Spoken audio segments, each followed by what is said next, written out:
Hi, friend. It's your inner child calling. And they want churros. A new toy. And a new adventure. Or maybe 5. With the bestest besties on Earth. Find your moment at Walt Disney World Resort. In Mississippi, Yazoo Clay keeps secrets. 7,000 bodies out there or more.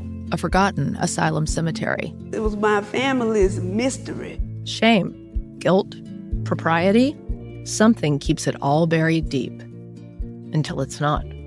I'm Larison Campbell, and this is Under Yazoo Clay. Listen on the iHeartRadio app, Apple Podcasts, or wherever you get your podcasts. Hello, I'm Carmen Borca Carrillo, a producer here at Wonder Media Network, and I'm so excited to be guest hosting this episode of Womanica. This month, we're talking about architects. These women held fast to their visions for better futures, found potential in negative space, and built their creations from the ground up. A woman looks out over the Pacific Ocean. The Santa Lucia Mountains surround her. The California sky is wide above her head. Behind her, her team works away, laying tiles, pouring concrete, carrying lumber. She orchestrates the whole operation. Refocusing, she turns back to her blueprint. As she looks over it, she reaches into her pocket, grabs a pencil, makes an adjustment. With the workers buzzing around her, she is calm in the chaos of her biggest creation. Please welcome Julia Morgan. Julia was born in California in 1872 and grew up in Oakland. Her parents were well off. Julia and her 4 siblings played and studied in their 3-story Victorian house. Her parents encouraged all of their children to get a college education, and when the time came, Julia stayed local. She studied civil engineering at the University of California at Berkeley, where her interest in architecture blossomed. In class, she was usually the only woman, and she became the first woman to walk across the stage and accept her degree in civil engineering at Berkeley. She then became a draftsman for a local architect named Bernard Maybeck. She learned the importance of sourcing local materials and finding inspiration from the natural world. But her education was far from over. Maybeck encouraged her to apply for the École des Beaux-Arts in Paris. Julia took the weeks-long journey across America and then the Atlantic. However, she did not get a bonjour when she landed. École des Beaux-Arts refused to admit her into the architecture program based on her gender. She was left to petition the school and patiently waited in Paris for 2 years before finally being accepted. Once she was in, she wasted no time. With her head down of her drafting table, Julia practiced classical principles, historical styles, and fast freehand drawings. In her downtime, she wandered the streets of Paris, pausing to sketch buildings that caught her eye.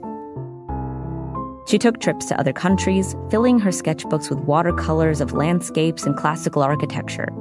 She racked up awards, medals, and mentions, judged mostly through anonymous competitions.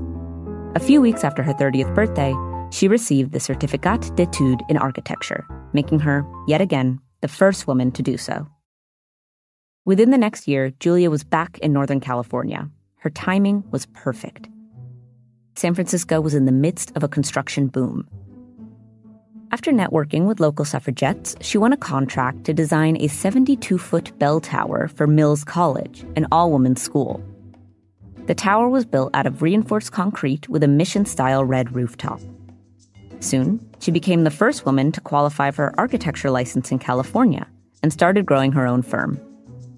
Then, a natural disaster tested the literal foundation of her work. In 1906, San Francisco was hit by a massive earthquake, which leveled thousands of buildings. A devastating fire broke out, which roared for 3 days and did more damage than the earthquake itself. It's estimated 28,000 buildings were destroyed. But out of all the rubble, the Mills College bell tower stood strong. People were impressed. This shook any doubts about hiring her because of her gender, and Julia was soon flooded with requests. Julia had an expansive range and expressed it through hundreds of projects. She designed hotels and homes, libraries, clubs, churches, cottages, and schools, large and small. From neoclassical to Venetian Gothic, Tudor to Mission Revival, no two buildings of hers were alike. It was said about her work, her houses were built from the inside out. She thought about how the people were to live. That was what was important to her. Julia's work appeared across the American West, but her most famous clients were the newspaper mogul William Randolph Hearst and his mother, Phoebe. Julia had first met Phoebe Hearst back in Paris. Phoebe commissioned Julia to work on a number of projects, including the famous Refuge by the Sea. Located in Monterey, California, this 16-building project was tucked away in the woods by the sea. Each redwood and stone building was a variation on a theme, built with native materials and prioritizing natural light. The buildings are so elegantly incorporated into the landscape, they seem to have sprouted up from the ground themselves. Julia soon met Phoebe's son, William Randolph Hearst, the newspaper tycoon. After Phoebe died in 1919, William inherited land that his family had camped on during his childhood. Hearst wanted to build atop one of the many large, swooping hills on the property. That year, Julia surveyed the area in her iconic outfit: a dark blazer and tie, a long, heavy skirt, and pockets filled with all of her tools. The property was, in fact, roughly 300,000 acres, a little larger than Hong Kong. There was space, and Julia was inclined to use it. At first, it was just supposed to be something small. As Hearst said, he was tired of trekking just to sleep in tents and wanted something more comfortable. He suggested a bungalow. With a month of Julia's input, the bungalow became a castle. After some back and forth, they decided to fuse together aspects of Southern Spanish Renaissance and Revival style for the design. The location they chose was perched at 1,600 feet above sea level.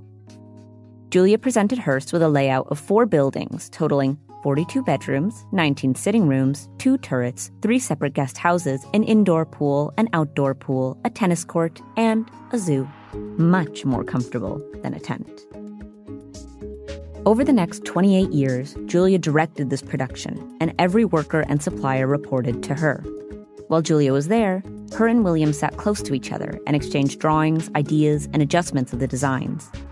Everyone else faded into the background. When they weren't in the same place, they sent each other roughly 3,700 telegrams in their 20-plus year working relationship, and Julia, though annoyed at first, got used to William changing his mind seemingly every other telegram. From the blueprint to each and every tile, Julia's fingerprints cover every square inch of the designs. However, the property was quite difficult to get to. Every Friday afternoon, the California landscape blurred by Julia as she sat through an 8-hour train ride down to San Luis Obispo. Then she hopped in a car for another 50-mile ride to the property. She did this typically every other Friday afternoon for the next 20 years and stayed through the weekends. With each passing week, the structures grew taller and eventually surpassed massive palm trees. The combination of Julia's extensive engineering expertise and captivating designs turned Hearst Castle into one of America's greatest architectural feats. Sadly, Hearst himself did not live to see its completion, and it was never fully finished based on Julia's designs. Nevertheless, the Hearst Castle is Julia's everlasting masterpiece, and it became a National Historic Landmark. As grand as her work is, Julia kept her personal life close to her chest. She never married, rarely gave interviews, or wrote articles on her work. After her death in 1957, her legacy faded. Until, in 2014, she was posthumously awarded the AIA Gold Medal from the American Institute of Architects, locking in one final first: the first woman to ever be given the award. All month, we're talking about architects. For more information, find us on Facebook and Instagram at Womanica Podcast. Special thanks to Jenny and Liz Kaplan. As per usual, we're taking a break for the weekend. Talk to you on Monday.